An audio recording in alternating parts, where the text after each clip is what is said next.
My name is Roberto Rivera. This is my 06 WRX Poor Man's STI. My name is Scotty. I drive a 3000 GT VR4 twin turbo. Jonathan Whalen. I drive a 2010 Legacy GT Limited. Hi, my name's Nick. I drive a 2012 Hyundai Sonata. My name's Stan Misiano. I drive a 2014 Hyundai Genesis Coupe 2.0 Turbo R-Spec. My name's Fabian Herrero. I drive a 2005 Pontiac GTO. My name's Phil, and this is my 97 Nissan Silvia. I'm Will.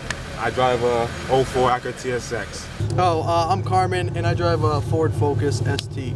It's the fast one.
Car culture is not only a way of life, but a passion sparked by style of vehicle. Since cars originated in the early 1900s, many styles and passions have come about, from hot rods and muscles to stance and tuner. Today, in addition to car shows for older, classic cars, car meets are held to show off the new styles. This passion for cars comes from many personal backgrounds. I think just growing up, you see people with cool cars and you want to have one just like that.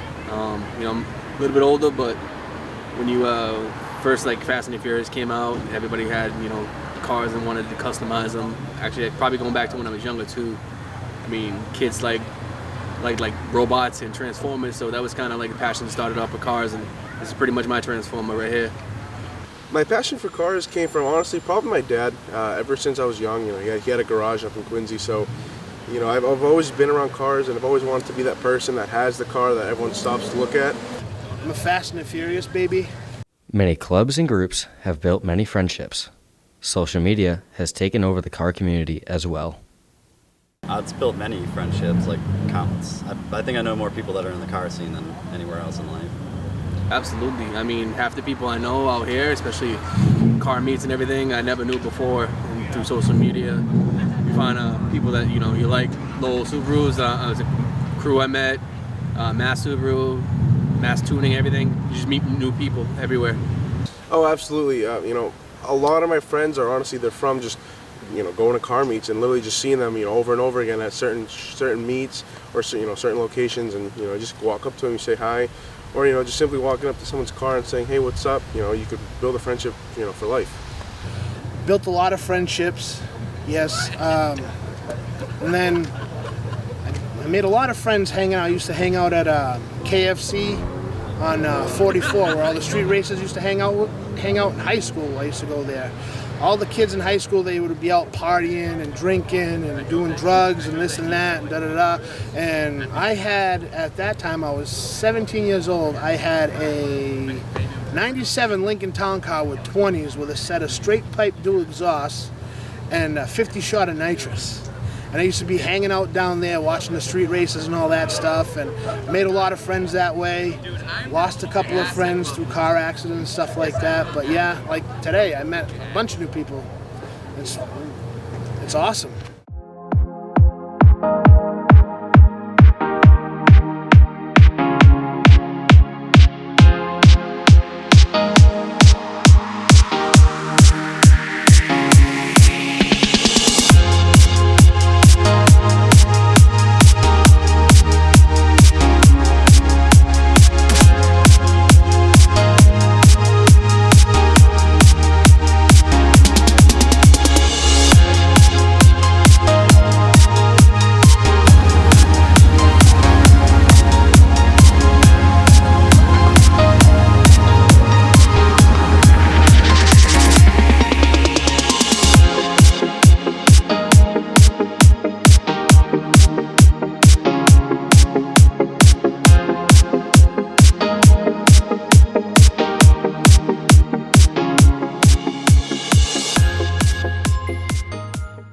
Cars are an extreme expense. A lot of thought goes into picking the right one. This is actually my second Subaru. I had an 02 Bug-Eye before. Just obviously being in New England, you want an all-wheel drive car. You want something with a little show and go, and that's kind of where I went with. There was a Super Street magazine, and I read, it was when I was like 12, 13 years old, around the era when I started getting into cars and stuff like that. I was reading the magazine, and two brothers had they were 240s, and they did them all up, and they were almost identical. And I always told my friends in school, I'm going to have one of these cars, but I'm going to have the real one. The Japanese one, I used to tell them. They used to always tell me, no, you're not. You can't afford that, this and that, da-da-da-da. Well, 15 years later, I have my dream car. Well, one of them anyways.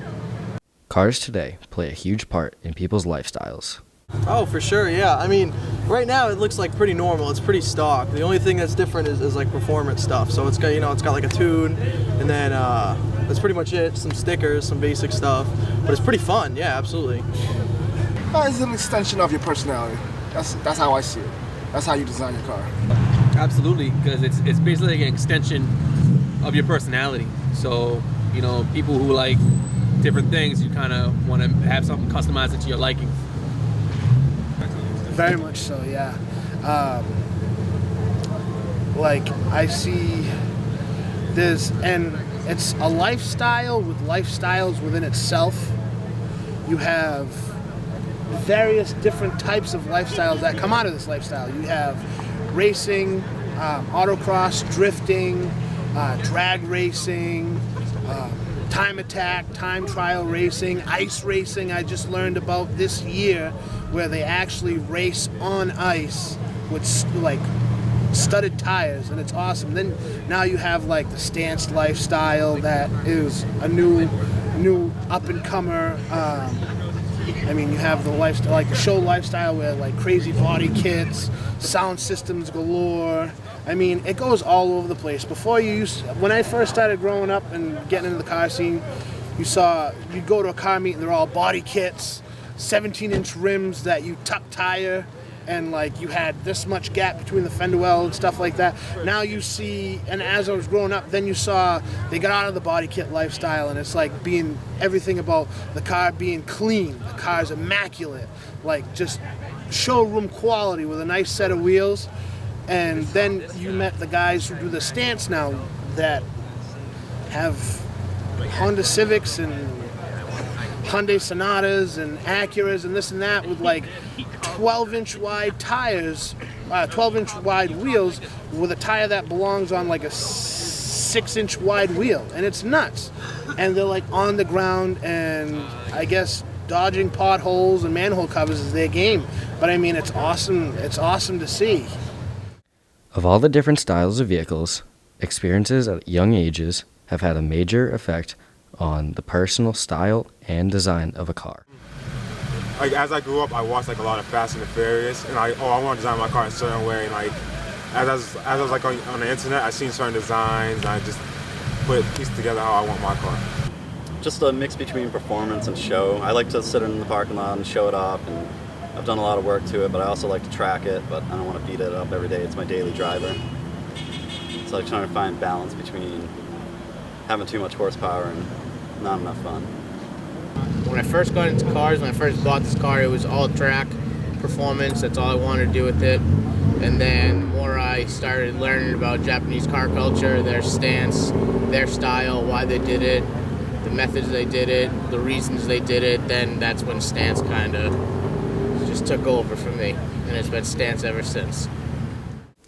Cars today range from $10,000 to $100,000 brand new. On top of this are the expenses for new parts, which are paid from working hard each and every day. How much have I spent? Countless checks. Yes. And how I fund it? 9 to 5. Yep. Me and my father own a paving company. To tell you the honest truth, I hate going to work. Not hate. I like my job, but it's just, I can't wait for the day to get over, and it's from the time I wake up and go to work and get in my truck, and all day I'm thinking about getting home, hopping in my car and starting it up and going for a drive. Work, just saving up, little, tax refunds, I guess. We'll probably spend about 8 to 10,000 so far on it. It's a lot. Probably, I don't know, maybe 20 grand, 25 grand. I spend a lot of money on my car. Don't spend this much money on a car. And I just work. I work a lot. I work hard to give my car the life it deserves. I spent way too much on my vehicle, and I fund it by just working and putting in as much overtime as I possibly can.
Out of all aspects of life, only one thing seems to suffer when involved in the car community.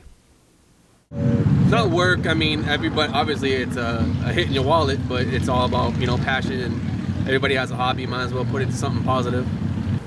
Spend a lot of money on parts, but that's a choice, so I guess it's not a total negative, but it's a negative, I guess. Definitely my relationship with my girlfriend and my wallet. I post on Instagram a lot, and it's my car. And she always asks me, when are you going to post a picture of me and you? And I don't have any, really.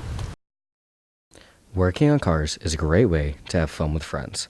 Countless hours are spent in garages or even on a burning hot driveway, building and developing friendships. I do, yes and no. Sometimes it all depends. I sent my tires out to get mounted if that's not working on my vehicle, but yeah, I do a lot of my work in-house, easy stuff, cosmetic stuff, like suspension, putting on the wheels, like glamour stuff like lips and spoilers and all that stuff, exhaust intakes. But if it's like crazy, pulling the motor out, going through the motor and putting it back in and all that stuff, I would send it out. I never had it happen yet, but if something that crazy, I'd have to send it to somebody else because I don't have the time. And I work on my car right in my dad's garage. It's pretty awesome. So I'd say most of the work, for example, like suspension or anything kind of like, a little more advanced like that, I guess you could say. Either I have a friend help me out, or like this suspension I got put in professionally. But a lot of the stuff you see, like the lip, the headlights, the grill, a lot of that stuff I do myself. I do oil changes, the brakes myself, all that stuff. For the most part, yeah. Anything that you can do both on, I pretty much do with friends. I'm not the best mechanic, but I have like friends who are better than me, so we do it together. It's kind of like a thing you get together to do, and once in a while, you have to go to a shop for something that you can do, but for the most part, it's about community. Yes and no. Like if it's like minor stuff like oil changes, like brakes, or even like intake stuff like that, even headers. But when it gets into like having to drop the transmission, I can't do that. But when I do it, my father, he owns a huge like garage where he parks his work trucks, so we have a bunch of car lifts in there that I just get my hands on. Most of it's done myself. I didn't wrap it. The air suspension install, I had a shop do that, but I've had to tweak it a few times. The cut in the wide body, measuring out the wheels, the headlights, fog lights, the wing, the whole interior, all that stuff control arms, camber adjustments, all that stuff I do myself though. Events are a great way to get involved in the car community. As long as the car is ready, some will drive over 2 hours to take part in events. Yeah, I'll always go to meets. I try to take pictures as well. Like, I'm a photographer, so I try to go as many meets as I can. Yeah, I take part as many as I can. You know, if there's a meet every day or a show every day, I'd go to it. You know, like I said, I go to as many as possible, really. Yeah, mostly meets. Typically a Wicked Big Meet, which is a huge Subaru thing, or just at the UMass Lowell meet. Local meets, people just where you can hang out, not really spend a lot of money. I used to do car shows back in the day, but it's more so meets because it's more about the community and hanging out with people. If the car gets done on time.